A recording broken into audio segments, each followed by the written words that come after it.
This happened in my senior year of college, and I lived off campus. I had 2 roommates in my apartment, townhouse thing, named Natalie and Katie.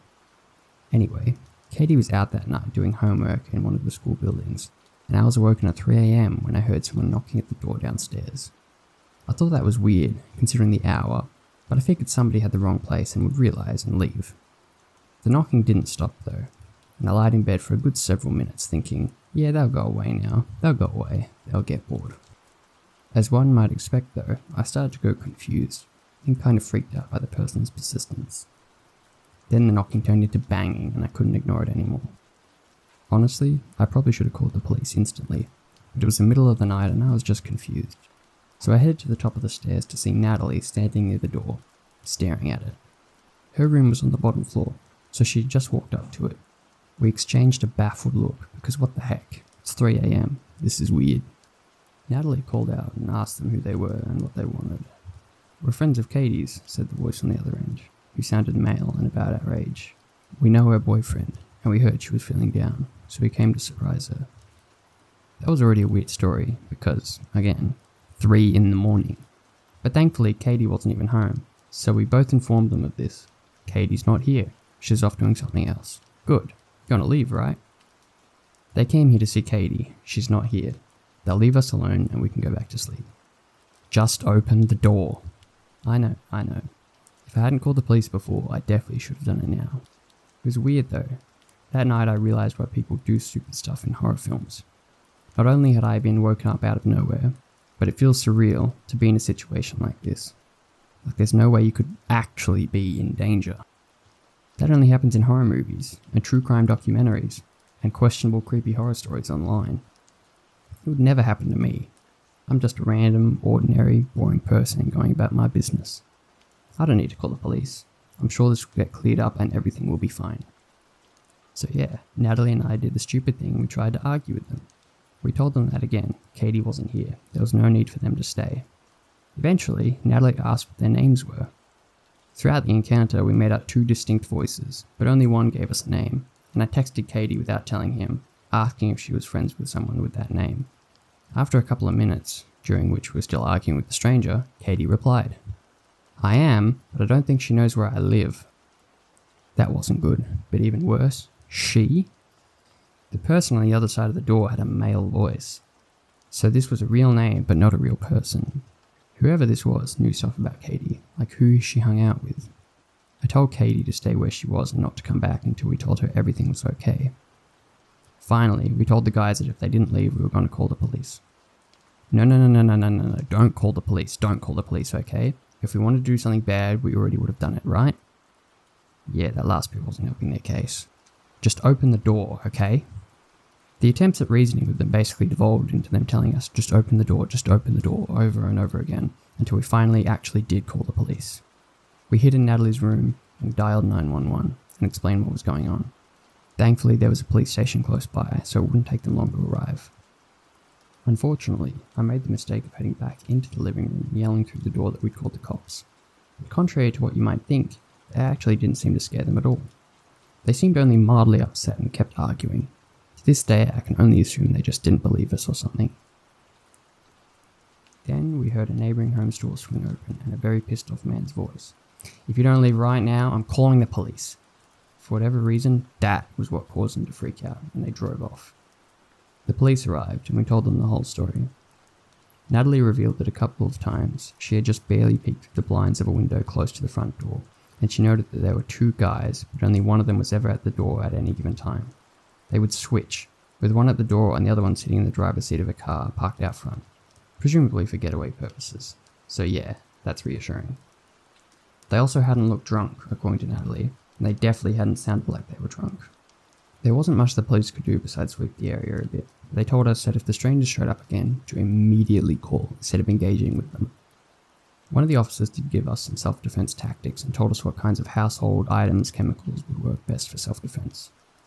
After making sure everything was okay and reassuring us, they left.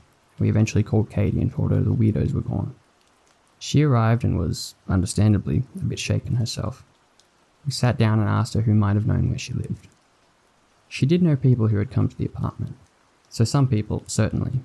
But Natalie hadn't recognised any of the guys outside as any previous visitors. Worse, it turned out that not only did they know Katie's friend's name, but they claimed to know her boyfriend even though he didn't live in the state where we were going to school. She swore up and down she didn't know anyone who would want to hurt her. By this point it was around 5 AM, so I didn't even bother going to sleep, since I was going to a workshop that morning. I told a lot of my classmates the story and it freaked them out too, and the entire day Natalie and I jumped at every unexpected noise, every shadow, and every random movement. That night it was hard to sleep. I expected to hear knocking at the door at any second. Thankfully they didn't come back, ever. But that almost makes things more unsettling, in a way. I'll never ever know what they wanted that night. Did they think we were hiding Katie? Was she seeing less than savory people in secret? Did they want to hurt her? If they did, why did they never give up and go looking for her elsewhere? Was all of that just an excuse to get into an apartment of young women? Did they want to kidnap us, hurt us, rob us? Who knows?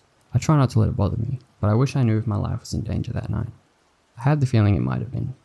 After all, they weren't wearing face coverings, so if they wanted to commit a violent crime, they might have wanted to get rid of the witnesses.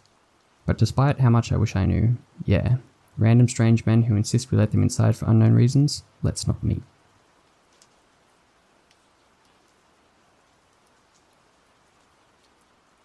This story happened to me back when I still lived at my parents' house.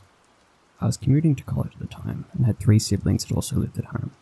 My brother and my 2 sisters. For some context, we lived on 5 acres in rural Ohio, surrounded on both sides by woods and farm fields. Additionally, during the week, my dad normally left for work at 2 AM, so I had always felt like it was my job to be the man at the house because he was gone during the times when you would imagine something sketchy happening. However, on this night, because it was a weekend, my dad was home. I woke up to the sound of my brother's voice trying to get my attention.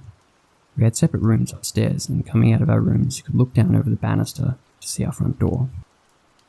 When I woke up, it took a few moments to get out of the haze and realize what was going on. I looked at the clock and it was around 2:30 AM, and my brother told me that there were 2 men at our front door. Now this really woke me up. We quietly walk out of my room and peek over to look down at the front door. When we looked, there was no one at the door, but I noticed my parents off to the side, out of view of the glass of the front door. I whispered down to my dad, and he told me that there were 2 guys who had been talking to each other and knocking on the door. Hearing my dad say this freaked me out even more. I went back into my room and grabbed my pistol, quickly shuffling to the stairs up to looking to make sure they weren't at the door. If they had been, they would have easily seen me coming down the stairs, as it is in direct view of the door. My brother is right behind me as we head over to where my parents are, whispering to try and find out what's going on.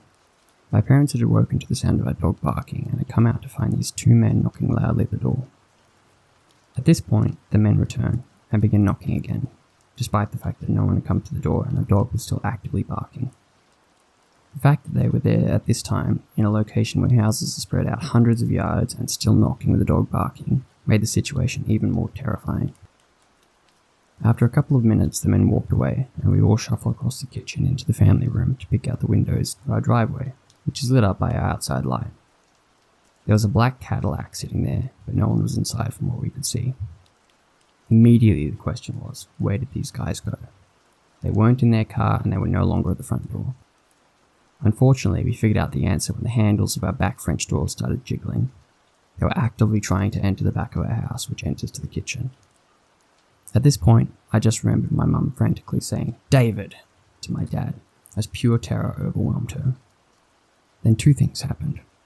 Adrenaline filled my body as I prepared my handgun, horrified at the very real possibility that I might have to shoot these men. Secondly, my dad finally grabbed the phone and called the police and calmly told them what was happening. Thankfully, after a minute of jiggling, they stopped at the back door and disappeared again, only to return to their knocking at the front. However, at this point, several minutes had gone by, and suddenly we saw the local police fly up in multiple cruisers with their lights on. As they whipped into our driveway and front yard, the 2 men bolted away, attempting to run the long way around the house across the driveway. One of them disappeared out of our view, but the other one was intercepted by an officer yelling for him to get on the ground. He didn't, and he was immediately tased and fell on the ground. Some of the officers went around the house after the other guy, and one of them came to talk to my dad and I as we came out the front. They ended up finding the other man hiding in my sister's little playhouse in the backyard. It appeared both of them were drunk and or high, as the one who hid had cocaine on him. While they were both arrested that night, we never did find out what they were charged with or what happened to them. Needless to say, the whole experience wasn't fun. So, random men at our door in the middle of the night. Let's not meet.